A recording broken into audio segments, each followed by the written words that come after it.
quand tu entretiens un péché, c'est que tu cherches à combler un besoin en dehors de Dieu. Puis, cette tendance, provient de la nature adamique, la nature d'Adam, celle que nous héritons dès notre naissance. Puis bon, à ça, comme je disais un peu, s'ajoutent nos expériences de vie, les traumatismes, les blessures qu'on va vivre, qui vont forger en quelque sorte qu'est-ce que nous devenons et qui va nous amener à répondre à nos besoins à la façon que le monde l'offre. Mais quand on vient à Christ, eh bien, on doit revisiter ces choses-là. Même le Saint-Esprit va nous aider parce qu'il va nous donner la conviction de certaines choses qu'on ne peut plus faire comme on faisait avant.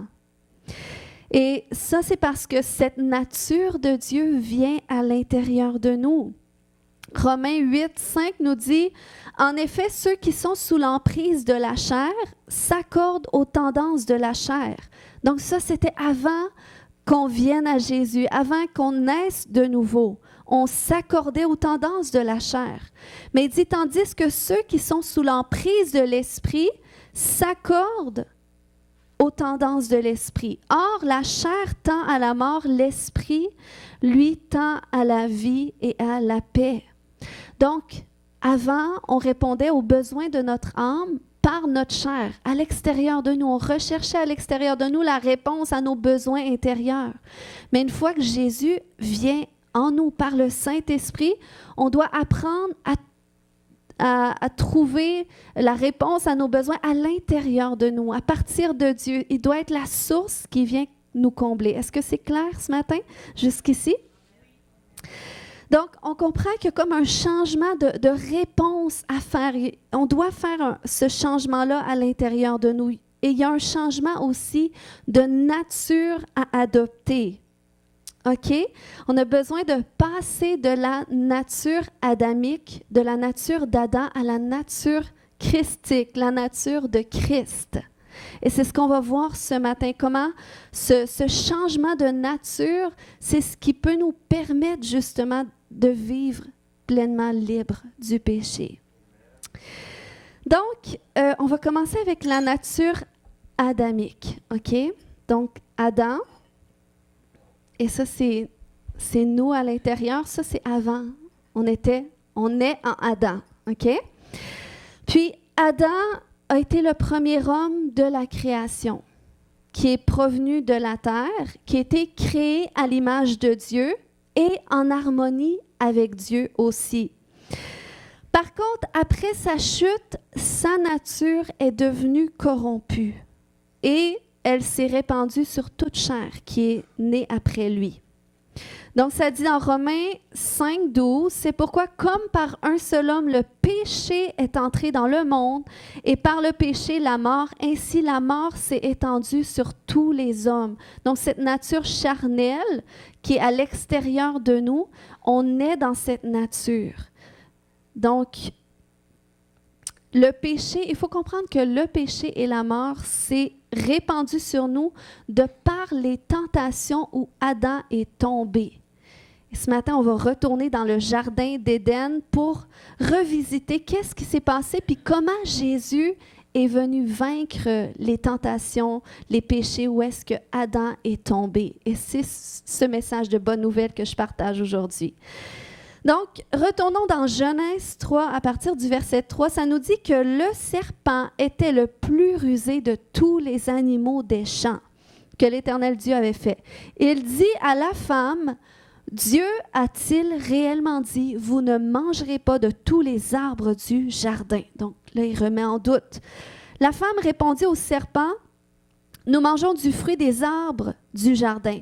Mais quant au fruit de l'arbre qui est au milieu du jardin, Dieu a dit, vous n'en mangerez point et vous n'y toucherez point de peur que vous ne mouriez. » Alors le serpent dit à la femme, « Vous ne mourrez point. Mais Dieu sait que le jour où vous en mangerez, vos yeux s'ouvriront et vous serez comme des dieux, connaissant le bien et le mal. » Donc, déjà là, on voit comment ce que le diable est venu semer l'idée de Dieu veut vous priver de quelque chose de bon. Non, c'est pas tout à fait ça que Dieu a voulu dire, au contraire.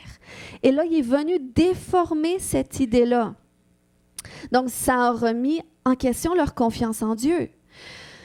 Donc, qu'est-ce qui s'est passé au verset 6? Finalement, la femme vit que l'arbre était bon à manger et agréable à la vue et qu'il était précieux pour ouvrir l'intelligence.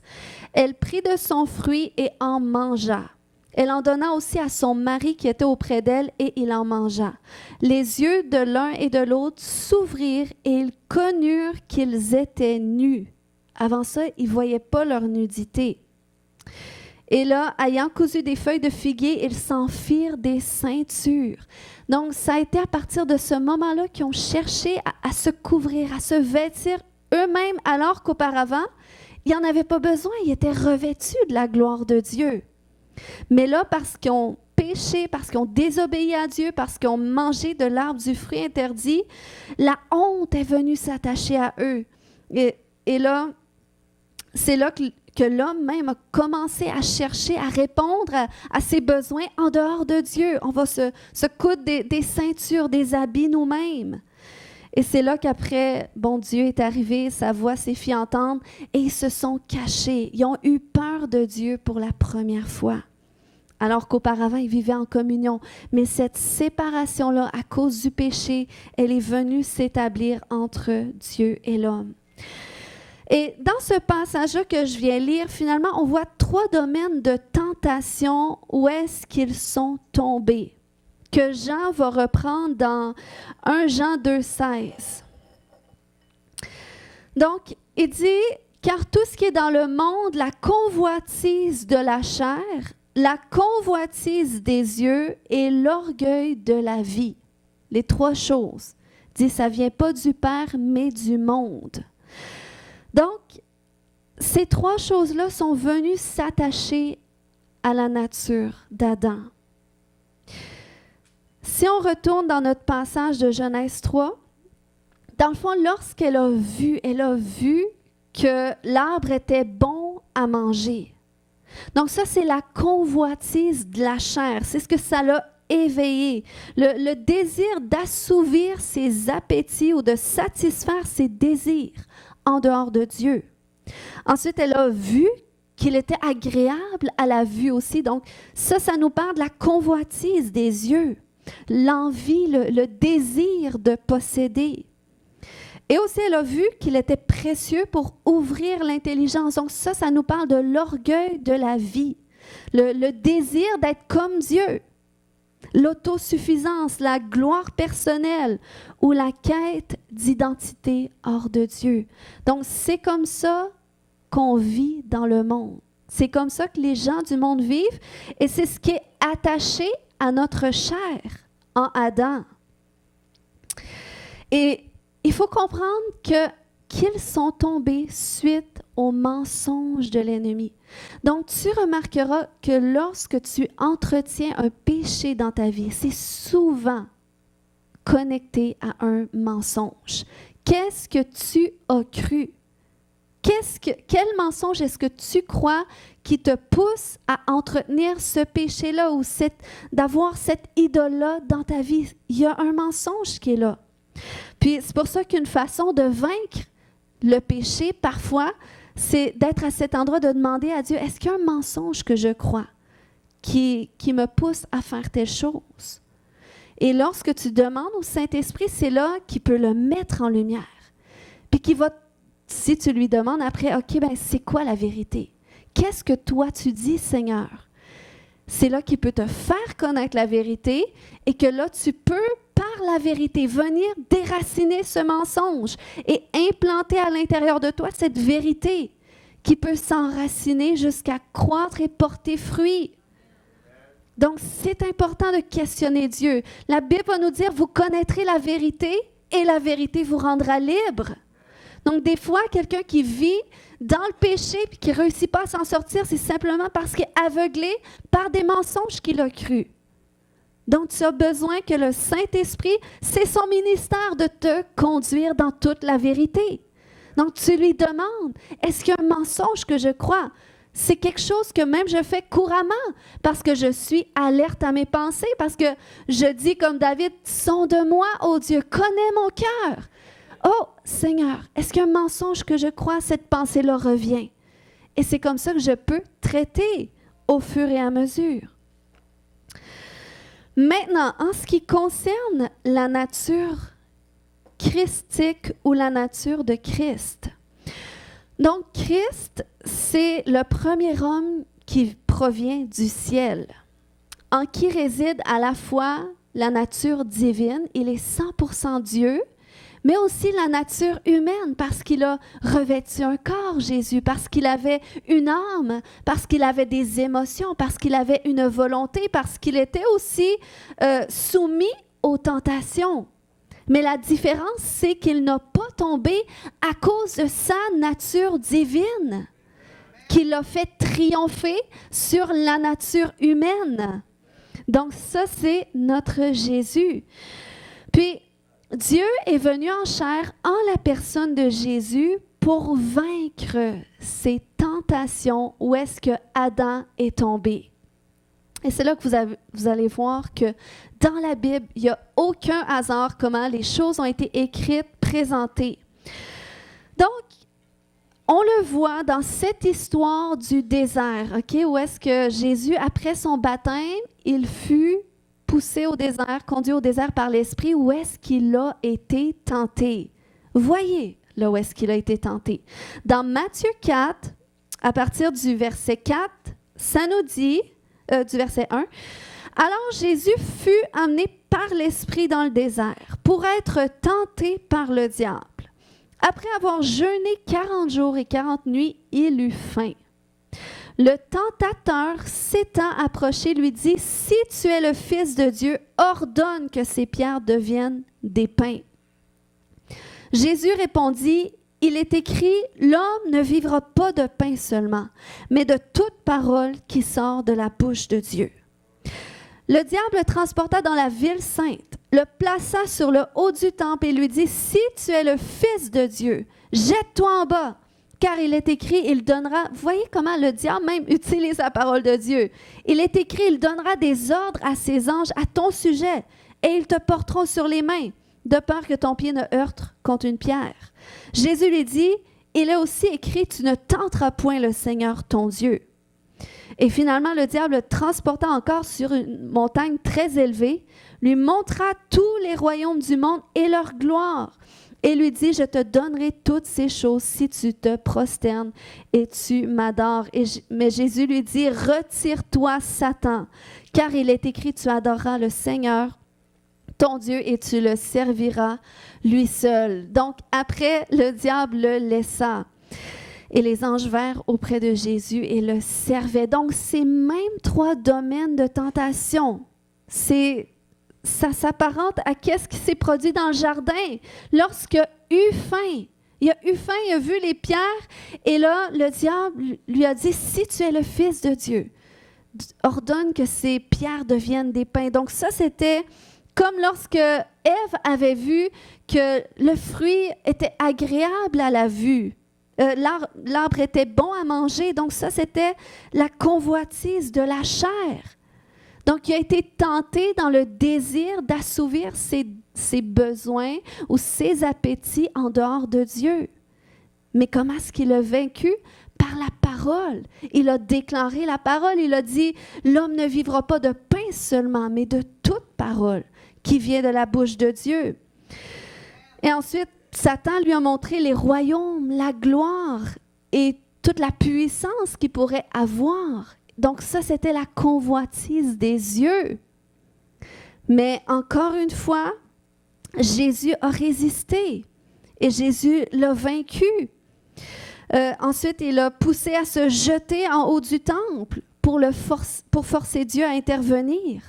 Et ça nous parle de l'orgueil de la vie, de tenter Dieu comme ça, un désir d'être élevé ou de se prouver. Ça parle de l'indépendance de Dieu. Donc, là où est-ce que Adam et Ève ont cédé à ces 3 tentations, Jésus, qui est le nouvel Adam, il a résisté et il a vaincu à notre place. Amen. Donc, il a vaincu la convoitise de la chair en choisissant la parole de Dieu au-dessus de son besoin physique.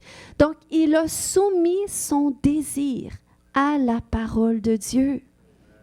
Amen. Ça nous montre comment est-ce que nous, on peut y parvenir aussi. Jésus a vaincu la convoitise des yeux. OK, en refusant les royaumes de ce monde pour se confier totalement dans le Père. Il a préféré l'adorer et se donner complètement à lui. Donc, lorsque tu choisis de te donner entièrement pour Dieu, ça te garde de la convoitise des yeux. Et ensuite, l'orgueil de la vie, il a refusé de se jeter en bas du temple pour prouver sa filiation, pour prouver qu'il était fils, parce que même le diable remettait en doute, si tu es le fils de Dieu, si tu es vraiment qu'est-ce que tu dis, qu'est-ce que tu crois être, alors fais ceci. Mais Jésus n'a pas cherché à prouver qui il était, parce qu'il savait qui il était. Il était entier en son identité dans le Père. Donc, il faut comprendre que OK, ces 3 domaines de tentation et de péché, ça fait partie de notre chair à nous aussi. Donc, ça fait partie des combats que nous allons devoir mener jusqu'à vaincre. Et c'est possible de vaincre parce que Jésus a vaincu pour nous. Mais on doit sortir de cette tendance de répondre à nos besoins en dehors de Dieu. Ou on doit sortir de la convoitise des yeux, de ce désir d'avoir plus, de posséder plus, parce que ces choses-là, aussi la convoitise des yeux, qu'est-ce que ça produit? Parfois, ça produit l'envie. Parfois, ça produit la comparaison, la jalousie, ce sentiment de n'avoir jamais assez ou de n'être jamais assez, parce que tu vois autour de toi et puis tu penses que les autres ont plus. Donc, si tu es à cet endroit, c'est parce que c'est l'ancienne nature qui dit cela. Ensuite, l'orgueil de la vie, le désir de gloire personnelle, de se promouvoir, d'être validé, de rechercher la validation à l'extérieur de soi. Ça fait partie de l'orgueil de la vie parce que il n'y a jamais aucune validation externe qui va parvenir à répondre à ton besoin de validation fondamentale parce qu'on a besoin. On a besoin d'être validé dans notre identité, d'être affirmé dans notre identité. Mais ça ne sera jamais suffisant de la façon que le monde va pouvoir le faire. Ça doit provenir de Dieu, en nous. Amen.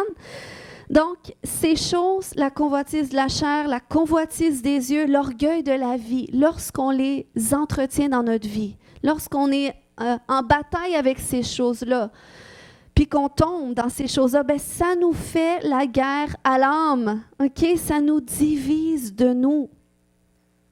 Mais c'est pour ça que Jésus, il est venu, parce que son désir, le Seigneur rêve qu'on soit un avec lui, comme il est un avec le Père. Qu'on soit un les uns avec les autres, comme il est un, encore une fois, avec nous, avec le Père. Il veut qu'on vive cet état d'union parce qu'il a dit, c'est comme ça que le monde va croire que tu m'as envoyé. C'est comme ça qu'ils vont être véritablement un témoignage de qui je suis, de mon existence. S'ils sont un, s'ils sont entiers, pas s'ils sont départagés, s'ils vivent encore en guerre avec leur chair. Non, il faut qu'ils viennent à l'intérieur de moi. Il faut qu'ils soient un en moi. Donc, il y a un changement qui doit se faire. Le Saint-Esprit qui vient en nous, et nous qu'on vient en Christ. Donc, c'est un changement. C'est un changement qui commence dans notre compréhension des choses, dans notre perception, parce que c'est spirituel que ça se fait. OK?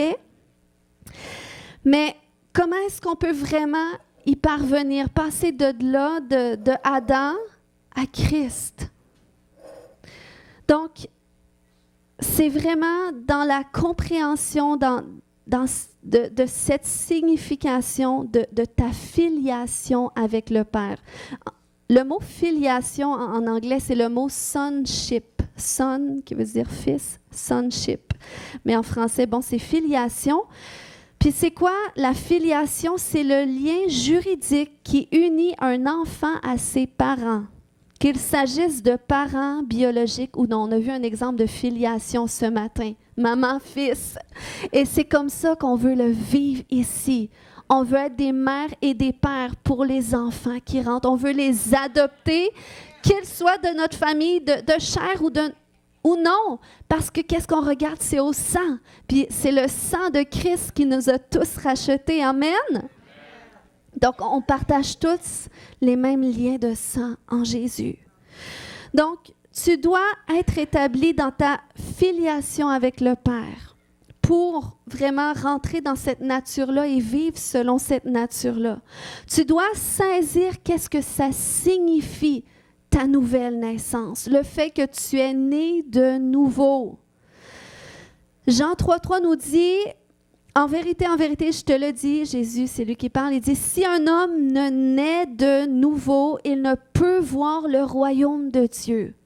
Le royaume de Dieu, on a vu que c'est cette dimension du ciel, cette dimension de la présence de Dieu, qui était auparavant fermée. Hein, dans le temple, ça représentait le lieu très saint, et à l'intérieur de nous, il y avait un voile qui nous empêchait d'accéder à la vie de l'esprit.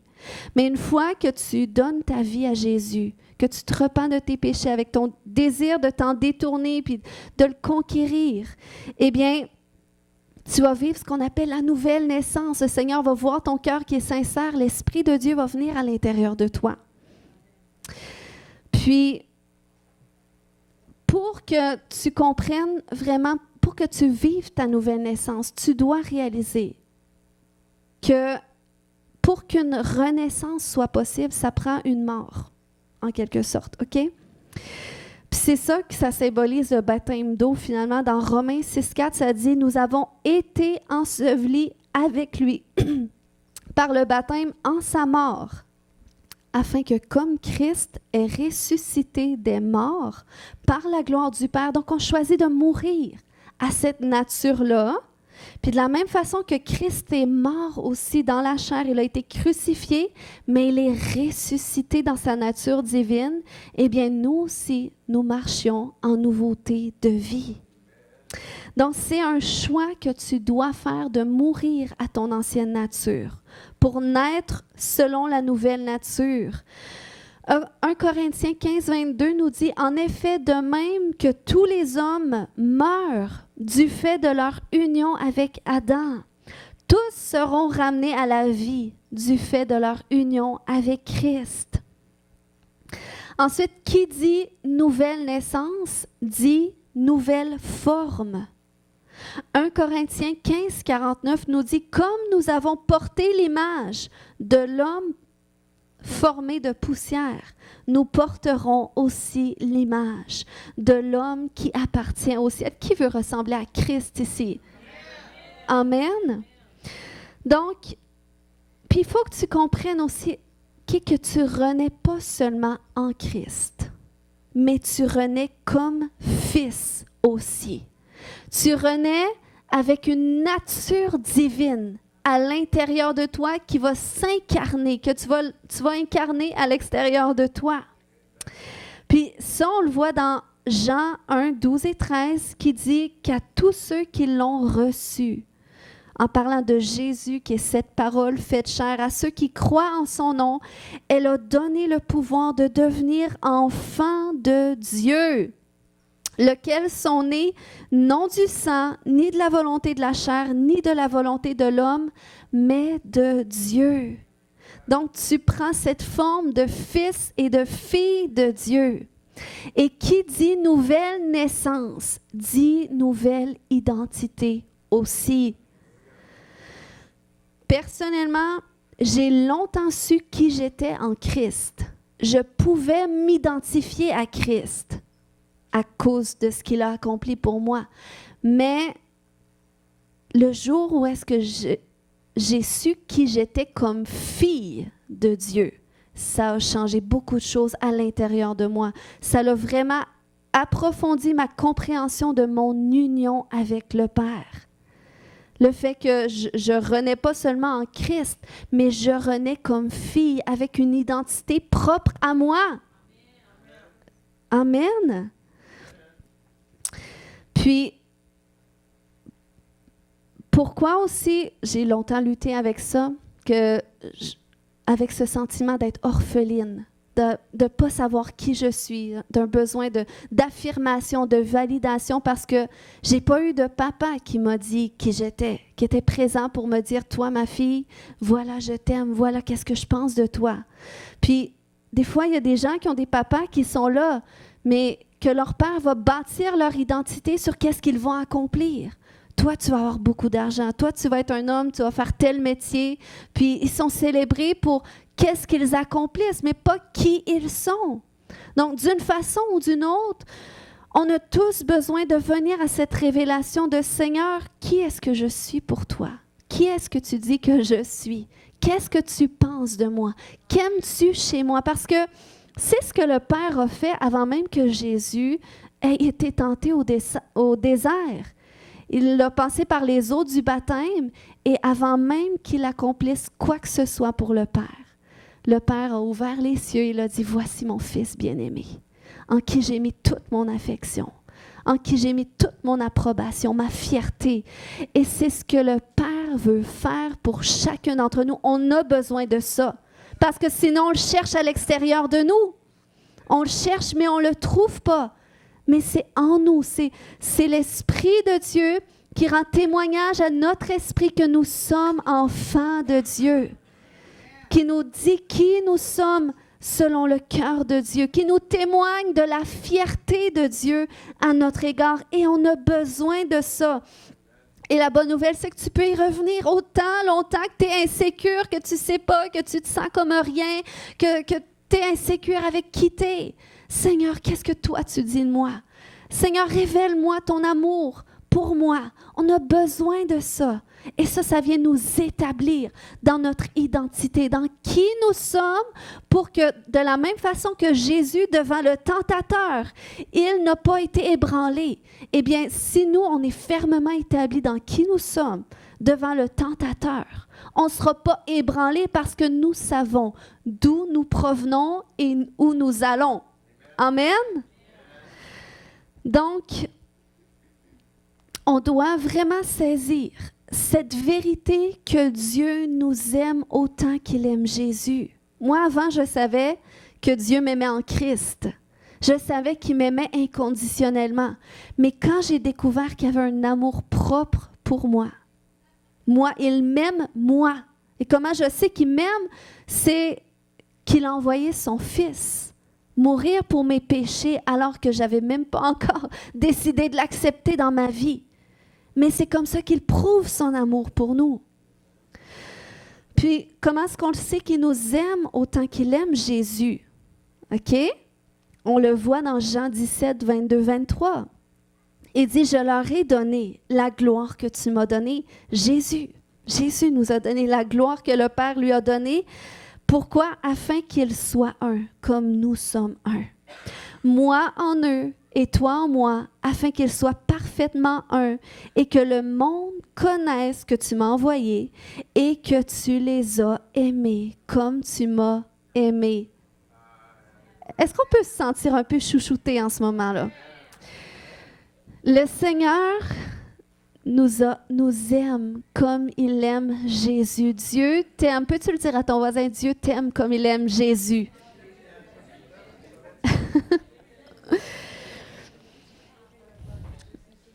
Puis Dieu t'aime, OK, dans tous les détails de ta personne.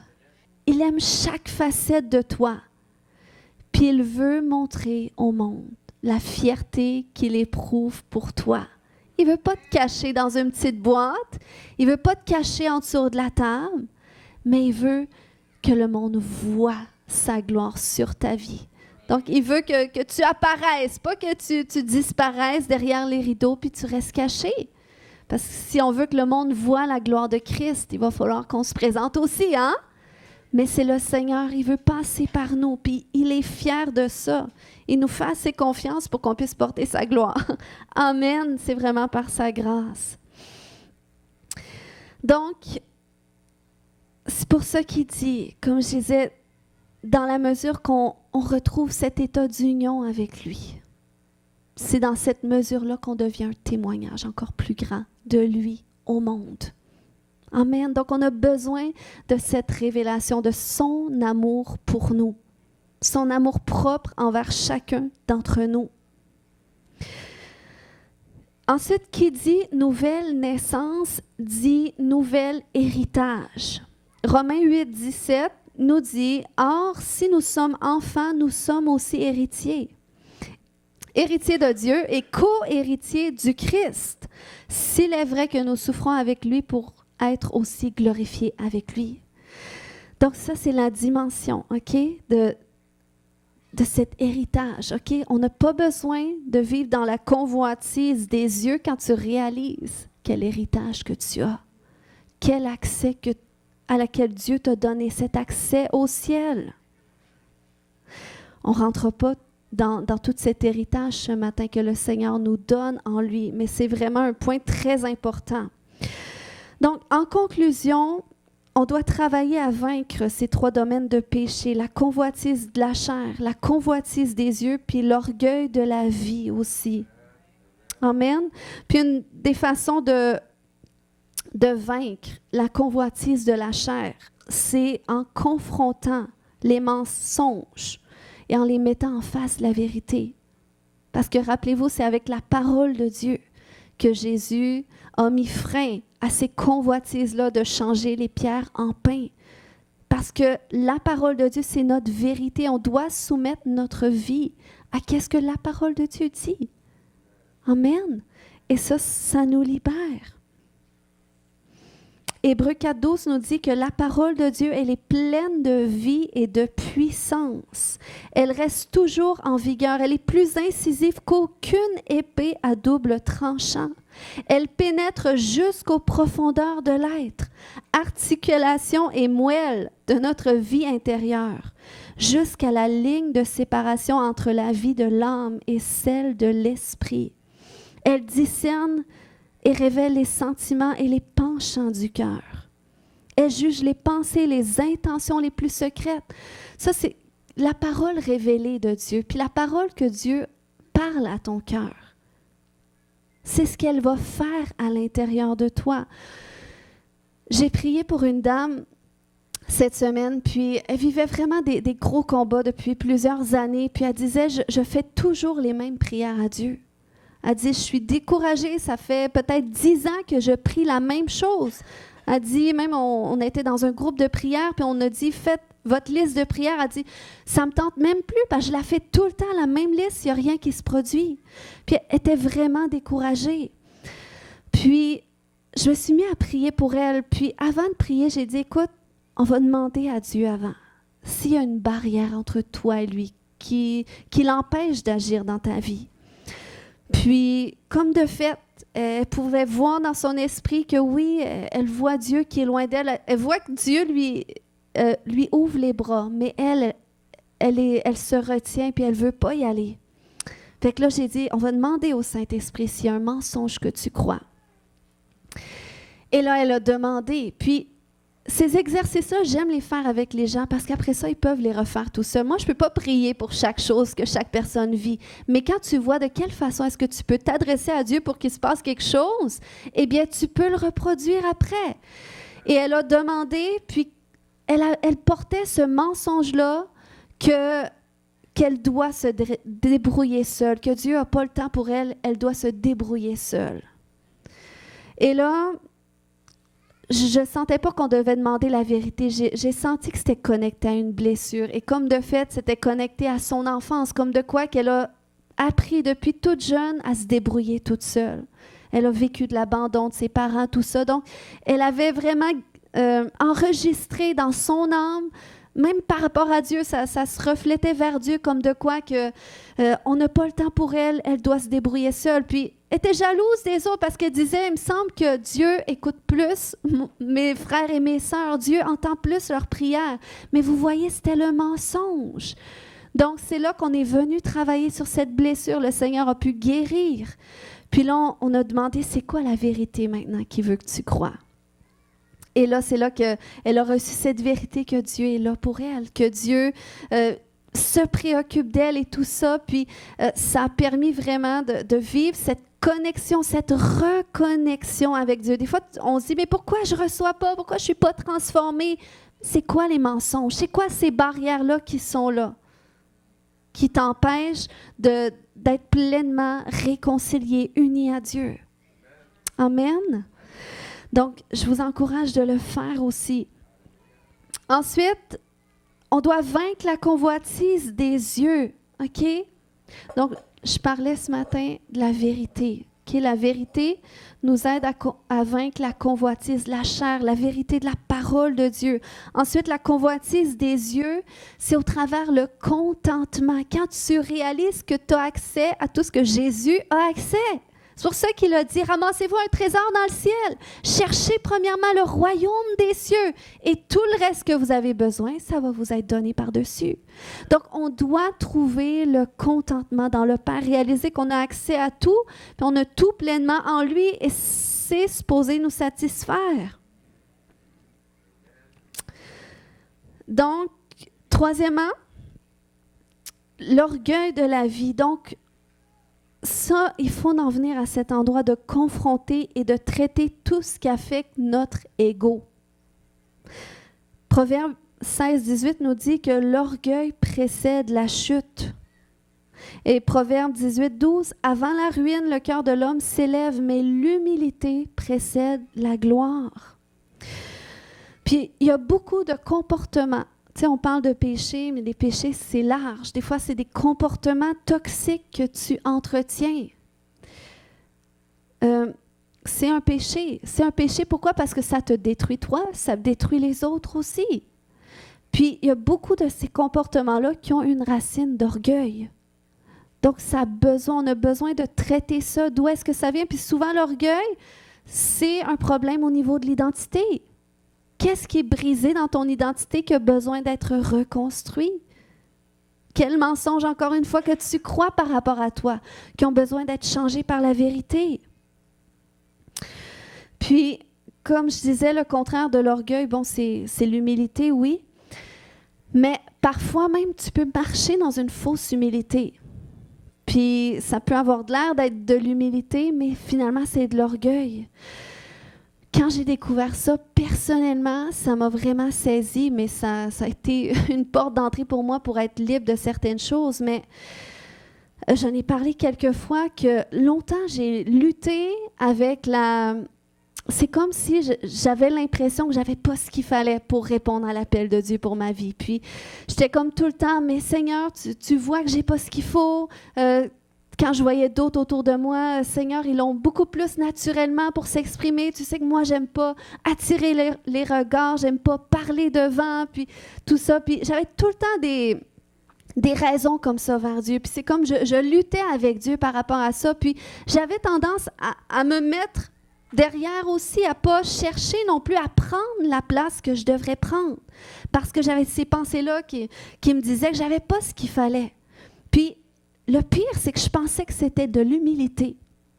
Je pensais que c'était de l'humilité parce que je me disais, bon, je ne vais pas trop prendre de place, je vais laisser la place au Seigneur et tout. Mais quand j'ai compris que c'était une fausse humilité, parce que quand tu es trop centré sur la peur de te faire rejeter, sur la peur d'être jugé, c'est de l'égocentrisme. Donc, quand j'ai réalisé que c'était de l'orgueil, je me suis repentie. J'ai dit, Seigneur, je veux pas entretenir un tel péché. Et c'est vraiment qu'est-ce qui a fermé la porte à ce type de pensée-là dans mon cœur. Donc, puis, quand le Seigneur m'a montré ça, tout ça, il m'a aussi conduit dans un cheminement de restauration intérieure, parce qu'évidemment, j'ai vécu certaines blessures qui avaient laissé entrer de tels mensonges. Puis, qu'est-ce qui est venu vraiment me rétablir dans qui j'étais avec confiance?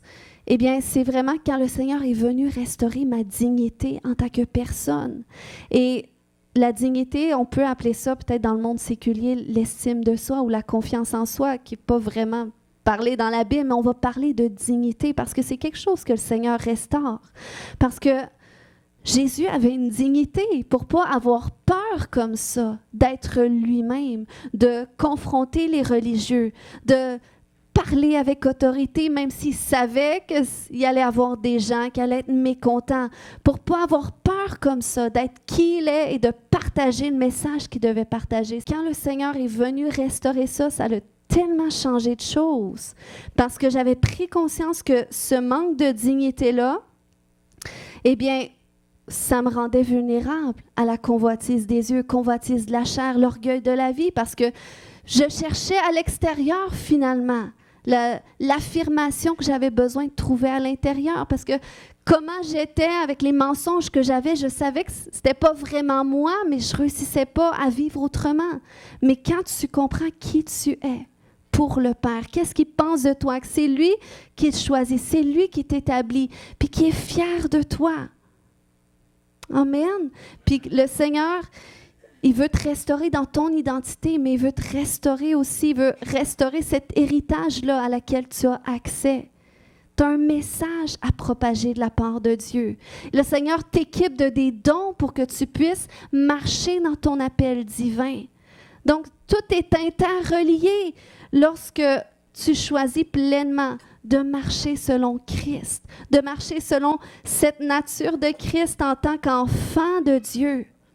Amen. Quand tu désires prendre cette forme de Christ de plus en plus, et pour ça, on doit sonder notre cœur. On doit être alerte parce qu'on porte un arbre, c'est ça, on porte du fruit selon l'arbre qu'on est. Donc, regarde aux fruits que tu portes, regarde à tes pensées, regarde à ton cœur, regarde à tes relations, et ça va parler de quel domaine est-ce que tu dois traiter. Amen. Et c'est comme ça qu'on va pouvoir être transformé de gloire en gloire. Alors, on va prier ce matin dans cette direction-là. Seigneur, je te remercie aujourd'hui pour ta parole qui est la vérité. Ta parole, Seigneur, qui nous change, qui nous transforme. Ta parole qui nous établit, Seigneur. Et je sens qu'aujourd'hui, le Seigneur veut vraiment restaurer ou établir pleinement à l'intérieur de toi cette révélation de ta filiation avec lui, du fait que tu es sa fille, que tu es son fils. Le Seigneur veut nous libérer, c'est pour ça qu'il veut nous guérir notre cœur orphelin, ce cœur qui vient de cette nature d'Adam. Il veut nous en libérer. Il veut qu'on passe de la nature d'Adam à cette nature de Christ, à cette filiation avec le Père, en lui, en Jésus, à cause de qu'est-ce qu'il a fait. Alléluia. Seigneur, je te remercie. Je te remercie pour l'œuvre que tu fais aujourd'hui. Kaya shore ke maya shekete. Kaya shoke matada. Kaya shote. Ce matin, on va prier dans la même direction que l'exemple que j'avais donné. S'il y a une barrière entre toi et Dieu en ce moment, qui t'empêche d'être proche de lui, quand tu regardes dans ton esprit, dans tes pensées, quand tu regardes où est-ce que Dieu est par rapport à toi, est-ce que tu le vois proche de toi? Est-ce que tu le vois loin? Est-ce que tu vois une barrière? Saint-Esprit, c'est une barrière entre toi et un de tes enfants. Montre-le lui ce matin. Montre-le lui ce matin. Alléluia. Kayachete. Et s'il y a une barrière ce matin, demande à Dieu, c'est quoi cette barrière? Pourquoi est-ce qu'elle est là? Est-ce qu'il y a un mensonge que tu crois? Kayacheketede. Kore kamayashante. Kayacheketede. Kayacheketede marekebata. Kayachete. Le Seigneur veut connecter cœur à cœur avec toi. Si tu es dans ta tête, peut-être tu ne verras pas de barrière, mais si tu connectes à ton cœur. Kayachete. Puis s'il y a quelque chose, un mensonge que tu crois, tu peux lui demander d'où est-ce que ça provient. Tu peux lui demander c'est quoi la vérité. Qu'est-ce que tu dois croire?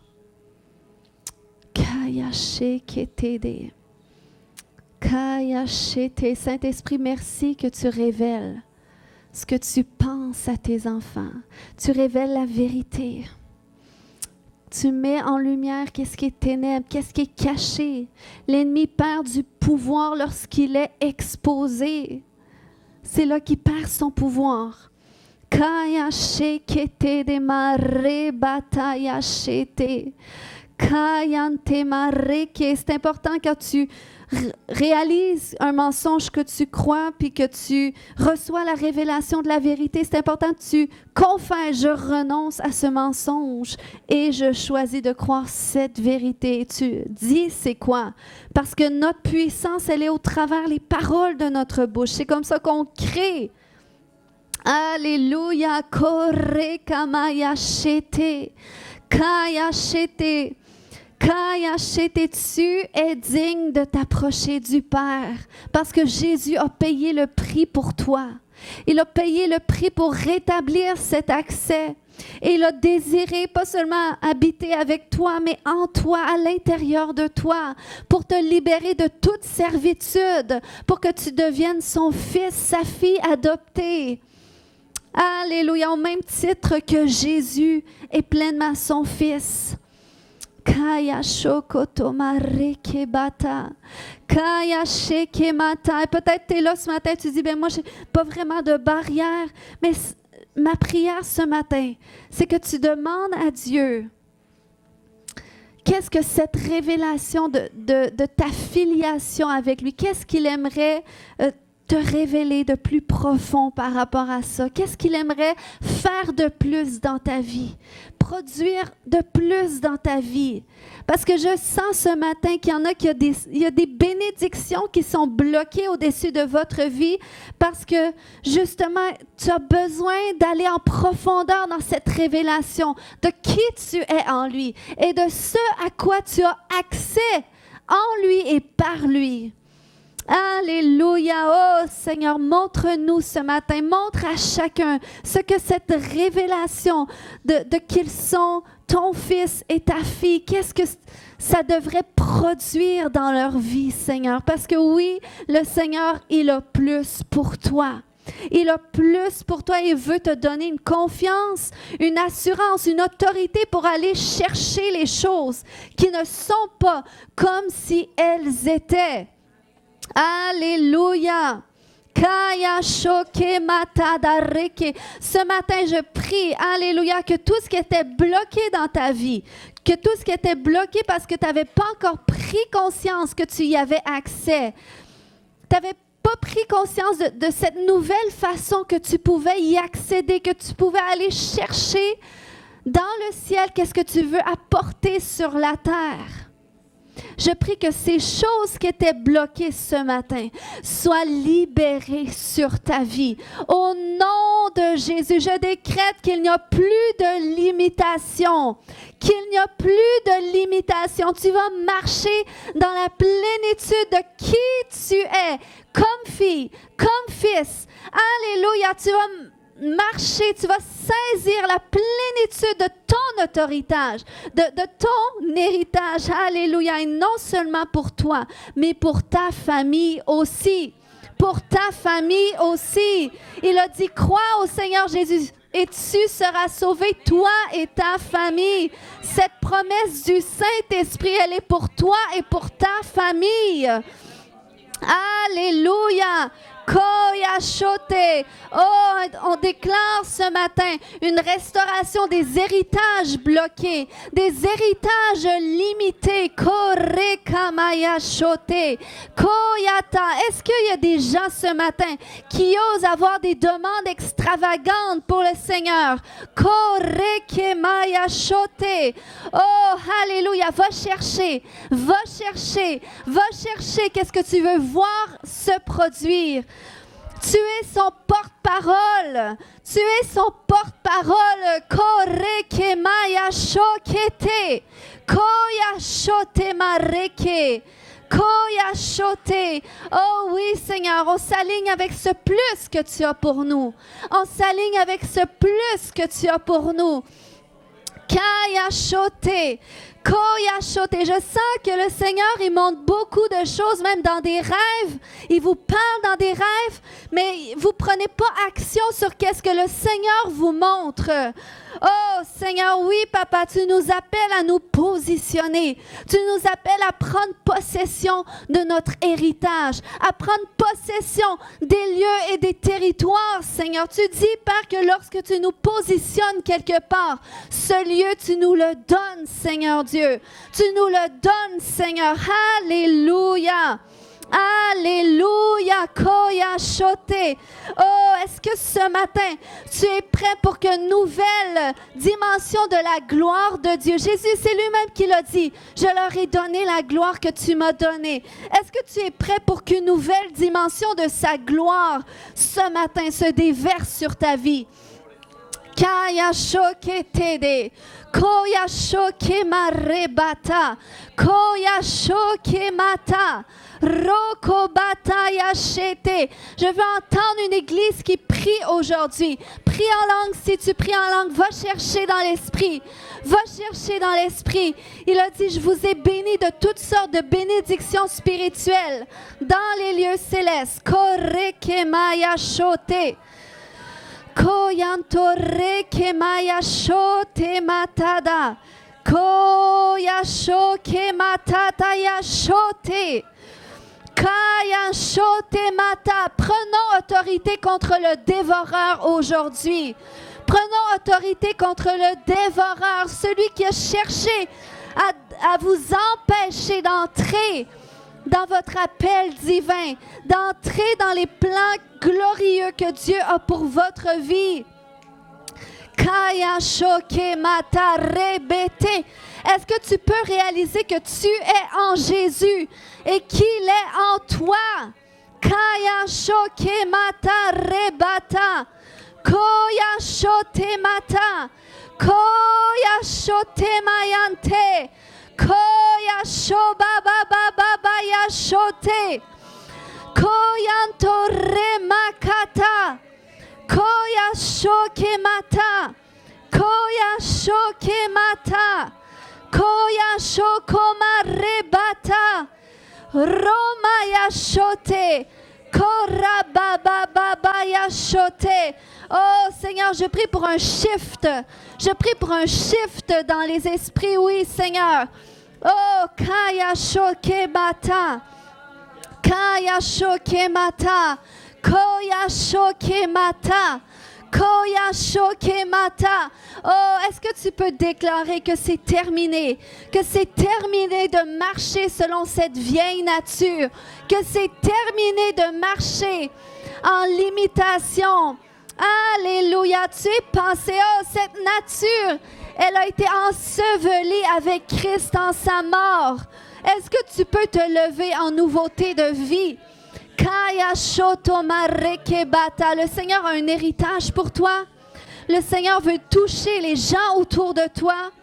Le Seigneur, il y a un témoignage que tu portes qui doit être entendu. Oh, est-ce que tu peux déclarer devant ton ennemi que tu ne te tairas plus, que tu ne te tairas plus, que c'est terminé. C'est l'ennemi qui doit être muselé. Ce n'est pas nous les enfants de Dieu. Dieu nous a donné une voix et je décrète ce matin que c'est une restauration de la plénitude de ta voix. Kayashote, de la voix que le Seigneur t'a donnée. Korakamata, appelle les choses que tu veux voir, qui ne sont pas encore comme si elles étaient. Kayashote mayata, koyashoke mata, koyashoke mata. Alléluia, alléluia. Alléluia, alléluia, alléluia. Kayashoke mata, kayashokete, koyashete. Seigneur, tu as promis que le monde croirait. Oh, alors que ta gloire se lève sur nous, Seigneur, alors que nous sommes unis, pleinement un, tu as dit que le monde croit et que le monde voit que tu nous as aimés comme tu as aimé Christ.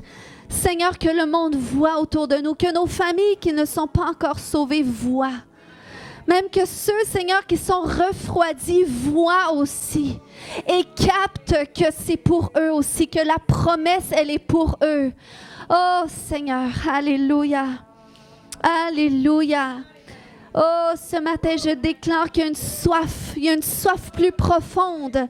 Il y a une soif plus profonde qui vient en toi pour aller dans les profondeurs de Dieu, pour le chercher plus. Et il y a des fleuves d'eau vive, alors qu'on est dans un temps de purification. Parce qu'on dit, oui, Seigneur, on va être pleinement libre de cette vieille nature, de cette ancienne nature. Et Seigneur, tu nous purifies par ta parole. Tu nous redisposes, Seigneur. Alors, on veut déclarer qu'il y a des fleuves d'eau vive, qu'il y a des fleuves d'eau vive qui va couler de notre sein. Il y a des fleuves d'eau vive. Puis on veut déclarer que ces fleuves d'eau vive, je sens qu'il y a des choses nouvelles. Il y a des choses nouvelles que le Seigneur va faire. Il dit, ne pensez plus aux événements passés. Voici, je vais faire une chose nouvelle. Je vais mettre des chemins dans le désert, des fleuves dans la solitude. Des fleuves dans la désolation, des fleuves là où est-ce que c'était sec. Là où est-ce que c'était sec. Peux-tu le déclarer ce matin? Peux-tu dire, Seigneur, je m'associe à toi pour ce nouveau que tu fais. Oh, alléluia. Et ceux qui ont soif, ceux qui cherchent Dieu, Dieu va vous montrer. Il va vous montrer dans l'esprit ces choses-là. Alléluia. Alléluia, alléluia. Oh, Kaya Shote. Oh, je sens ce matin qu'il y a des renaissances spirituelles. Il y a des renaissances spirituelles dans les fleuves d'eau vive, de la présence de Dieu, l'esprit de vie, l'esprit qui vivifie, donne la vie à vos corps. Et je veux déclarer que là où est-ce qu'il y a des maladies ce matin, là où est-ce qu'il y a des maladies ce matin, elles disparaissent au nom de Jésus. Kaya Shote Mata. Commence à penser à ceux qui sont malades, que tu connais, et déclare la guérison, déclare la vie dans leur corps.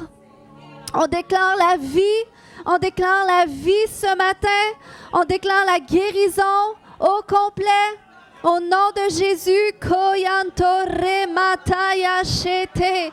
Koya Torre Bata, Koya Shokamata, Koya Shotamata, Koya To. On déclare maintenant, sois guéri, vis à nouveau. Kayanto Rekemaya Shokete, Koya Shokomatada. Koya Shote Mata, oui Seigneur. Kayanto Rebata, il y a une purification. Il y a une purification. Kaya Shonte Ketede, Koya Shoke Mata. Merci Papa. Merci Papa. Alléluia. Kaya Shore Makata. Est-ce qu'on peut s'attendre que c'est, même si le service tire à sa fin, il y a une continuité. On s'en va, mais il y a une continuité. Ça continue. Le Seigneur a déversé un dépôt aujourd'hui et on repart avec ça. Et ça va continuer de croître, de s'expansionner. Et le Seigneur va nous diriger. Il va nous montrer qu'est-ce qu'il attend de nous. Il va ouvrir les chemins là où est-ce qu'il veut qu'on aille. On te remercie, Seigneur. On te remercie aujourd'hui pour qu'est-ce que tu as fait. Puis qu'est-ce que tu vas faire aussi de jour en jour, de gloire en gloire, Seigneur. Alléluia. Est-ce qu'on peut acclamer le Seigneur?